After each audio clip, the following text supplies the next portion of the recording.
السلام علیکم، راہ نیوز کے ساتھ میں ہوں حارث عالم۔ نظر ڈالتے ہیں ہیڈ لائنز پر۔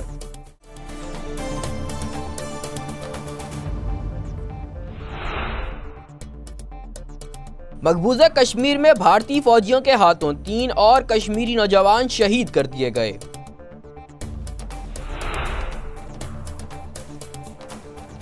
فلسطین، یہودیوں کی ایک اور مسجد پر قبضے کی کوشش۔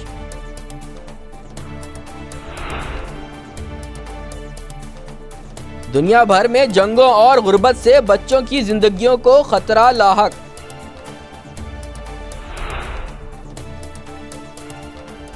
انٹرنیٹ پر 23% لڑکیوں کو ہراساں کیا جانے کا سامنا۔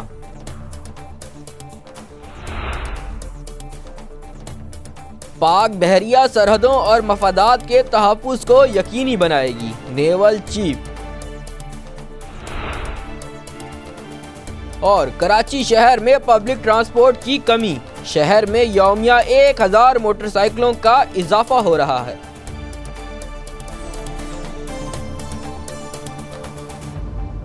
یہ تھی ہیڈ لائنز اور اب چلتے ہیں خبروں کی تفصیل کی طرف۔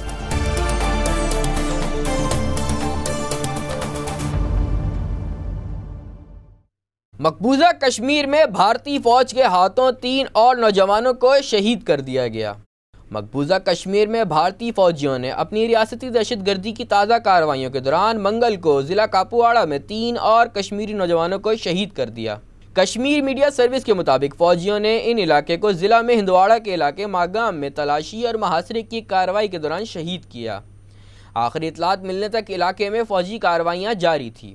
ان شہادتوں سے علاقے میں گزشتہ 5 دنوں کے درمیان بھارتی فوجوں کے ہاتھوں شہید ہونے والے کشمیریوں کی تعداد بڑھ کر 11 ہو گئی ہے۔ فلسطین میں یہودیوں نے ایک اور مسجد پر قبضے کی کوشش کی ہے۔ فلسطین کے مغربی کنارے میں قائم ایک مسجد کے قریب یہودی آبادکاروں نے مذہبی رسومات ادا کرنے کی کوشش کی، جس پر فلسطینی عوام میں سخت غم و غصے کی لہر دوڑ گئی۔ عرب ذرائع ابلاغ کے مطابق اتوار اور پیر کی درمیانی شب اسرائیلی فوج اور پولیس کی فول پروف سیکیورٹی میں 300 یہودی آبادکاروں نے غرب اردن کے جنوبی شہر الخلیل میں ایک مسجد میں گھسنے کی کوشش کی۔ یہودیوں کا دعویٰ ہے کہ اس مسجد میں ان کے 2 انبیاء کرام کی قبریں موجود ہیں۔ ایک یہودی آبادکار نے بتایا کہ یہ پہلا موقع ہے کہ جب 18 سال کے بعد انہیں فلسطینی اتھارٹی کے زیر انتظام علاقے میں داخل ہونے اور عبادت کرنے کا موقع ملا ہے۔ اس دوران اسرائیلی فوج کی خاتون ترجمان نے بتایا کہ یہودی آبادکاروں نے پولیس کی فول پروف سیکیورٹی میں ایک مسجد کے قریب عبادت کی۔ اس موقع پر مشتعل فلسطینیوں نے آبادکاروں پر پیٹرول بموں سے حملہ کیا اور سنگ باری کی۔ تاہم اسرائیلی فورسز نے فلسطینیوں کو منتشر کر دیا اور کسی قسم کا جانی نقصان نہیں ہوا۔ یہود کی روایت کے مطابق الخلیل کے شمالی علاقے کی جامع مسجد میں یہود کی قبریں موجود ہیں۔ یہود اس مسجد کے قریب گئے جہاں انہوں نے مذہبی رسومات ادا کی۔ فلسطینی اتھارٹی کے زیر انتظام علاقوں میں بیت الحم میں واقع قبر راحیل اور نابلس حضرت یوسف کا مزار جیسے اہم مقامات ہیں۔ دنیا بھر میں جنگوں اور غربت سے بچوں کی زندگیوں کو خطرہ لاحق ہے۔ دنیا کے 37 ممالک میں تقریباً 18 کروڑ بچے شدید غربت میں زندگی گزار رہے ہیں۔ یہ بچے اسکول نہیں جا سکتے اور ان کی اموات انتہائی برے حالات کی وجہ سے ہو رہی ہیں۔ اقوام متحدہ کے ادارہ برائے اطفال یونیسیف کی ایک تازہ رپورٹ کے مطابق دنیا میں بچوں کا معیار زندگی بری طرح متاثر ہو رہا ہے۔ بتایا گیا ہے کہ دنیا کے کئی ممالک میں جاری بدامنی، تنازعات، جنگوں اور ناقص حکومتی کارکردگی کی وجہ سے ہر 12 میں سے ایک بچہ متاثر ہوا ہے۔ رپورٹ کے مطابق اس وقت دنیا میں بچوں کی تعداد تقریباً 2.2 ارب ہے۔ رپورٹ کے مطابق سب سے زیادہ خراب حالت زار جنوبی سوڈان کے بچوں کی ہے، جہاں خونریز خانہ جنگی پھیلی ہوئی ہے۔ وہاں گزشتہ نسلوں کے مقابلے میں آج کے بچوں کو شدید برے حالات اور خوف کا سامنا ہے۔ اس طرح دنیا کے 14 ممالک جن میں کیمرون اور زمبابوے بھی شامل ہے میں غربت کی سطح میں اضافہ ہوا ہے۔ ان ممالک کی زیادہ تر آبادی کی آمدنی یومیہ $2 سے بھی کم ہے اور انہیں شدید غربت کے حالات کا سامنا ہے۔ اس طرح دنیا کے 21 ممالک میں پرائمری اسکول جانے والے بچوں کی تعداد میں کمی ہوئی ہے۔ ان ممالک میں خانہ جنگی کا شکار ممالک شام اور تنزانیہ بھی شامل ہیں۔ اس طرح تشدد کے نتیجے میں ہلاک ہونے والے بچوں کی تعداد میں بھی اضافہ ہوا ہے۔ پہلے کبھی بھی اتنی بڑی تعداد میں 19 سال سے کم عمر بچے تشدد کی کارروائیوں میں نہیں مارے گئے تھے۔ بتایا گیا ہے کہ وسطی افریقہ جمہوریہ، عراق، لیبیا، جنوبی سوڈان، شام، یوکرائن اور یمن میں جنگی تنازعات جاری ہیں اور ان کا اثر ان ممالک کے بچوں اور نوجوانوں پر بھی پڑ رہا ہے۔ ان ممالک میں بچوں کو بطور فوجی بھی استعمال کیا جا رہا ہے اور فریقین کے حملوں میں وہ بچے اور نوجوان بھی ہلاک ہو رہے ہیں جن کا ان تنازعات میں کوئی عمل دخل نہیں ہے۔ یونیسیف کی طرف سے یہ رپورٹ بچوں کے عالمی دن کے موقع پر جاری کی گئی ہے۔ 1989 میں اقوام متحدہ نے بچوں کا عالمی دن منانے کے حوالے سے قرارداد منظور کی تھی۔ دنیا بھر میں انٹرنیٹ پر 23% لڑکیوں کو ہراساں کیا جانے کا سامنا ہے۔ ایمنسٹی انٹرنیشنل نے اپنی ایک رپورٹ میں انکشاف کیا ہے کہ سوشل میڈیا کمپنیاں اور حکومتی آن لائن پلیٹ فارمز پر عورتوں کو تحفظ فراہم کرنے میں ناکام ثابت ہوئی ہیں۔ قریب 1/4 عورتوں کو آن لائن ہراساں کیا جاتا ہے۔ اس سلسلے میں کرائے گئے ایک تازہ سروے میں دنیا کے 8 ممالک سے 4000 لڑکیوں نے شرکت کی۔ 23% لڑکیوں کے مطابق ان کی زندگی میں کم از کم ایک مرتبہ انہیں آن لائن ہراساں کیا گیا۔ اس سلسلے میں امریکہ نمایاں رہا جہاں 33% خواتین نے آن لائن ہراساں کیے جانے کی شکایت کی، جبکہ ایسے واقعات کی شرح سب سے کم اٹلی میں نوٹ کی گئی جہاں 16% لڑکیوں کو ایسے تلخ تجربات کا سامنا رہا۔ امریکہ اور اٹلی کے علاوہ برطانیہ، اسپین، پولینڈ، سویڈن، ڈنمارک اور نیوزی لینڈ کی 18 تا 55 برس کے درمیان کی گئی عورتوں اور لڑکیوں نے تحقیقی جائزے میں حصہ لیا۔ آن لائن ہراساں کیے جانے والی 41% لڑکیوں کے بقول انہیں غیر محفوظ ہونے کا احساس ہوا۔